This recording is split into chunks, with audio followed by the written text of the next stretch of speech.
Welcome back, everybody. Today, we're diving into AI-designed offices. Ooh, Yeah, pretty hot topic these days. definitely. We found this really interesting article all the way from Denmark, Yeah.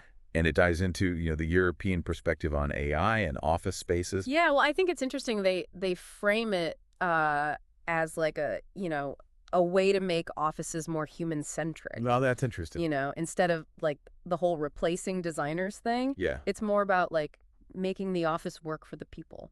I like that. So it's kind of flipping the script. Right. Instead of, oh, the robots are taking over. It's like, no, the robots are here to make your life better at work. Exactly. Exactly. So let's dive into that a little bit. What are we Mm. talking about here? What does an AI designed office actually look like? Okay. So picture this. Okay. You walk into the office and the lights adjust to like your preference. Whoa, hold on. The temperature is perfect, and it can even like direct you to a quiet spot if you need to focus. That's insane. It's like my dream office, Right. but how does it actually how does it get to that point?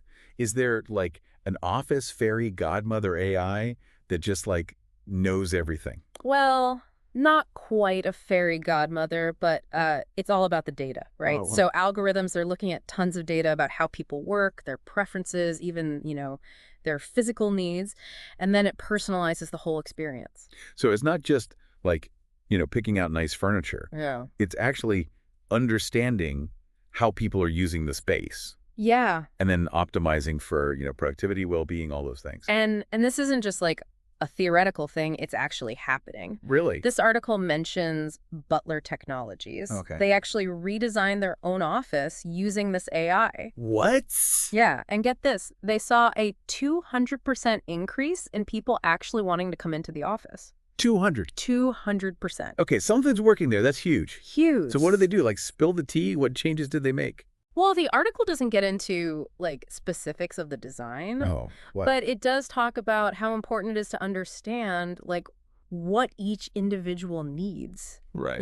Maybe people wanted more natural light. Right. Or maybe the old layout was like terrible for collaboration, so Mhm. they used the data to figure out what wasn't working. So it's like data-driven office design. Data driven, totally. I love that it's not just,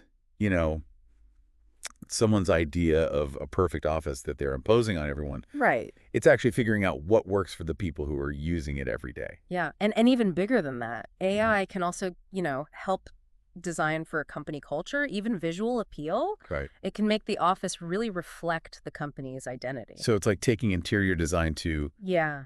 a whole other To a level. whole other level. And I'm starting to see now how AI could actually make the design process more human, Right. not less. Exactly. It's like having, a brainy assistant who's crunching all this data and then giving you insights that as a human you might miss. Yeah. Yeah, that's a great way to put it. Speaking of insights, this article talks about something called adaptive workspaces. Adaptive workspaces. Okay, I am intrigued.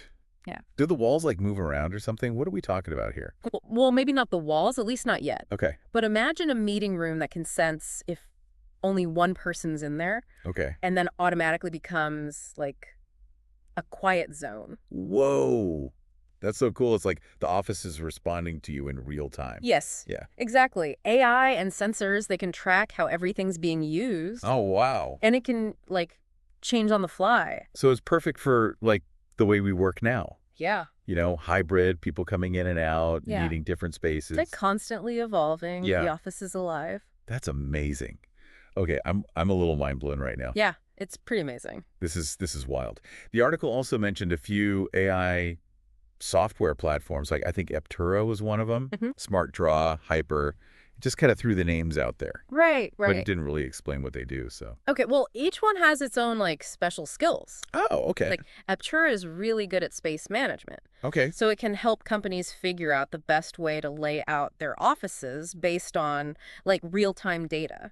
So like if your office is constantly doing musical chairs with desks, Yeah. Aptura can be like, here is the most efficient way to do it. Exactly. Okay, that's pretty cool. What about Smart Draw?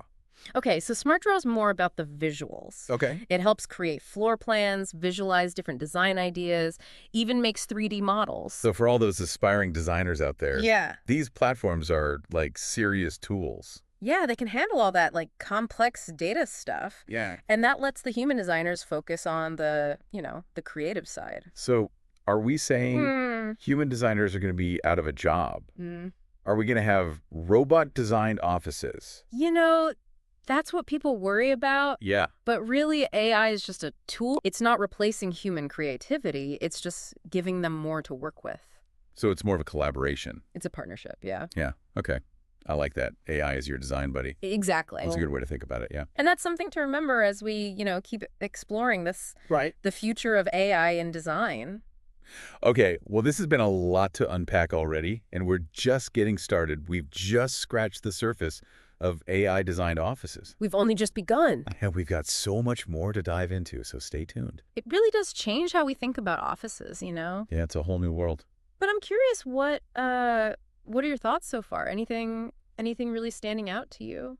I think the idea of personalization is super cool. Yeah. Like my workspace adapting to me throughout the day, Yeah. that's just like mind-blowing to me. Yeah.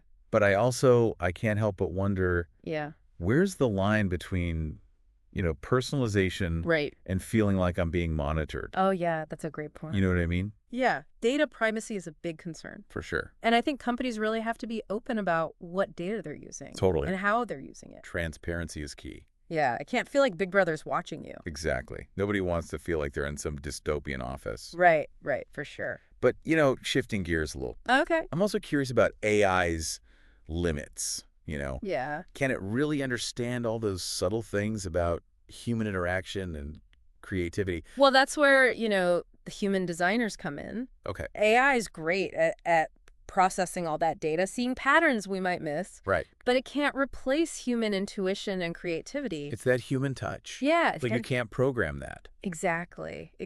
So it's about giving designers these new tools, Right. not replacing them altogether. It's like AI is your design partner, I like that. helping you explore new ideas. Yeah. Pushing the boundaries a little bit. That makes a lot of sense. And, going back to what we were talking about before Yeah. about adaptive workspaces. Oh, right. Yeah. Tell me more about that. So think about it. Right. Let's say a team's brainstorming. Okay. AI could sense that and adjust the lighting to boost creativity.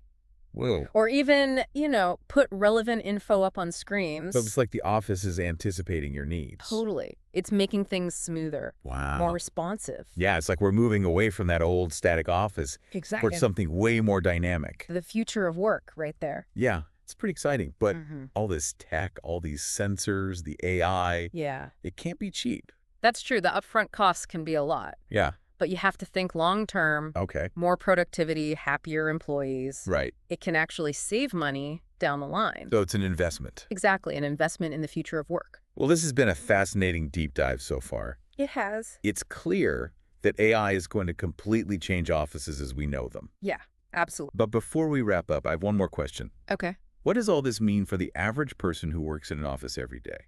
That's a great question to end on, and luckily we have one last part to really dig into that. Okay, so we're back and ready to wrap up this deep dive into AI and the future of offices. Last we left off, we were talking about how all of this actually affects the everyday worker. So what kind of changes are we talking about? What can people expect to see in their workspaces? Well, I think one big change will be saying goodbye to assigned desks. Oh, really? So no more fighting over the window seat. Exactly. AI can manage the space and make it way more flexible. So it's like a free-for-all every day. Not exactly. It's more like you can choose the best workspace for what you need to do that day, or even that hour. Need quiet. AI can find you a pod, want to collaborate. It can direct you to where your team's working. Wow, that is different. But what about the other parts of work? Like, will AI change how we do meetings? Oh, definitely. Think about how annoying it is to book meeting rooms now. AI can handle all of that. Really? Like, it can actually book the right room? Yeah. It looks at your schedule, figures out what you need, even how many people will be there. No more double booking. Okay, I'm sold on that one. But can it make the meetings themselves better? Because some meetings are just a waste of time, let's be honest. Well, AI can take notes for you during the meeting. Oh, nice. It can even figure out what the main action items are. And it can tell if people are actually engaged or if the meeting's going off track. So AI is like the meeting police, keeping everyone focused. Yeah, kind of. You just make sure everyone's using their time well. I like it. So it sounds like AI can do a lot to make work better. And don't forget about well-being. Imagine getting a notification to take a break, Oh, yeah. or even doing a quick meditation, all based on how stressed you are that day. The office actually caring about my mental health. That's wild. But, all this personalization. All this data, could it make people feel isolated or competitive with each other? That's a good point. Companies will have to be careful about that. They can't forget about building a community in the office, even with all the personalization. It's like finding that balance. Right? Exactly. Yeah. AI should help everyone succeed, both individually and as a team. Well, this has been an amazing look at the future of offices. It really has. AI is going to change things in ways we can't even imagine yet. For sure, it's an exciting time. Before we go, I just want to leave everyone with this. We've talked about the good and the bad, Right. but how AI changes the office is really up to us. We need to make sure it's not just about efficiency. Yeah. It's got to be about making workspaces inspiring, welcoming, and truly human. Thanks for joining us on the Deep Dive. See you next time.